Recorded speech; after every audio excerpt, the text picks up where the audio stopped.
3 years ago, I walked away from a pretty lucrative career in corporate America to become a full-time real estate investor in one of the most expensive markets in the country. And this video is an overview of how I walked away from that job. If we go back to 2018, my wife and I had just had our third kid. The other two were still in elementary school and the third is a newborn. We're living in San Diego, one of the most expensive markets in the country. My wife is a registered nurse and I've been working the same job in the medical device industry for about 15 years. The company I worked for had just gone through an overhaul. I got promoted into a new job that I hated, but it also paid way less money. So I was kind of disenfranchised with corporate America. I started looking around for other ways that I could start making money on the side. I read Rich Dad, Poor Dad, and that sent me down the rabbit hole of real estate investing. After 6 to 12 months of doing the education phase and listening to all the podcasts I could on different real estate subjects, I bought my first deal and I was off to the races. And now as I look back, I'm gonna highlight some of the considerations that were part of my plan. The first one is the concept of financial runway. This is figuring out how much money you have in the bank and how long that's gonna last you if you don't have any income coming in. Basically what you wanna do is add up all of your expenses, your rent or your mortgage, all your credit card bills, car payments, and try to minimize as many of those things that you're spending money on every month so that you can focus on getting this business off the ground. Once you figured out your savings and divide that by your monthly burn rate, you ought to figure out how long you can comfortably last before you're gonna have to figure out another way to make income. And if you do run out of money, it's probably not as bad as you think it's gonna be. In my case, if I did go through a project and couldn't figure out how to sell it, the worst case scenario for me was probably not that I was living in a van down by the river and that I had gotten divorced. It was probably that I went and found another job in corporate America doing sales, basically the same thing I was doing before, but I do it knowing that I gave it my best shot and at least tried to do something different. And the chances are that the worst case scenario is probably not what's going through your mind. It's probably something that's really similar to what you're doing right now. The next thing I would highly suggest before you quit your job would be to figure out your strategy and your market.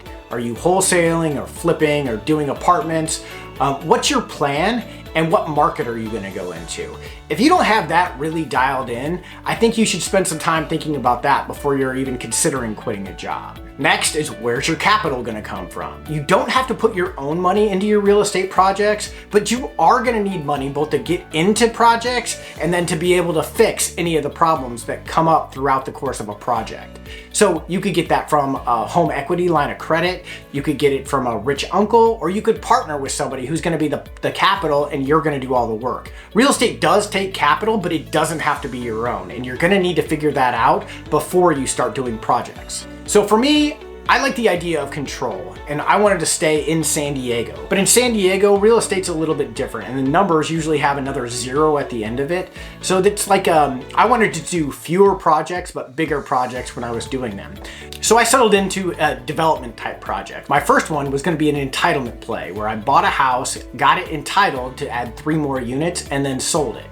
I had a financial runway of about 12 to 18 months, and I was gonna use a HELOC to fund the purchase of the project, the initial rehab, and then all the soft costs associated with the entitlement process. That process was probably gonna take 9 months, so I built that in. Once I found a deal that met those criteria of something I was gonna be able to entitle in that time period, once I had that deal under contract and knew when my next paycheck was gonna be approximately, that's when I decided to quit my job. For me, the worst case scenario was that I would run out of some of that money and have to go crawling back to corporate America.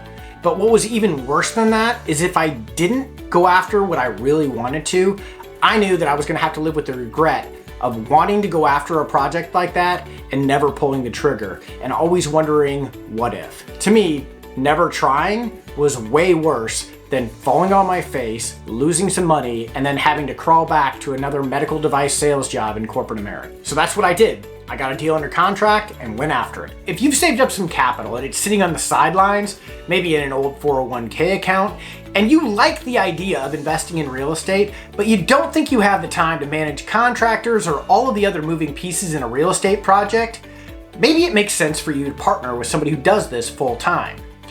Depending on how you structure it, you could take advantage of all the benefits of investing in real estate, but make the other guy do all the dirty work. I'm Mark Doty, and 3 years ago, I quit my soul-crushing job in corporate America to start a new company and become an entrepreneur. My company focuses on finding small houses on big lots where we can utilize San Diego's zoning and new ADU regulations to build more housing in a city that desperately needs it. Right now, I'm in the middle of a project where I'm taking a single-family house, converting the garage into an ADU, and then building 27 more units. And I'm gonna document the whole process from where I bought the property, took it all the way through entitlement, and then eventually do the ground up construction right here on this channel.